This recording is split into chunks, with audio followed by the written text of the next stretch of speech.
yer talashgan odamga bu yer meniki, bu yer meniki desa, yer aytar ekan, o'zi ikkoving ham menikisa. Nimaga talashib yotibsan? Ertaga ikkoving ham ichimga kirasan, o'shanda gaplashamiz. Biz yer meniki deb kelmaganmiz. Yerni tepasida, yerni ostiga kirish uchun tayyorgarlik ko'rgan ekanmiz. Yerni tepasida tinch yursang, keyin pastida tinch yotasan. Yer talashgan qancha odamlar o'lib ketdi. Bir-biri bilan sutlashib, pichoqlashib, talashgan aka-uka, aka-singillar kimlarga qolib ketdi o'sha yerlari, bugun ko'ringlar. Bizdan kattalar juda ham yaxshi biladi.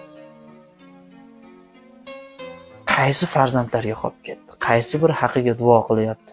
Rahmat otam, aka-uka bilan aloqani uzib, bizga shu yer talashib ketgan ekan, birortasi haqiga duo qilyapti. Shuning uchun dunyoda hamma narsa o'tgan.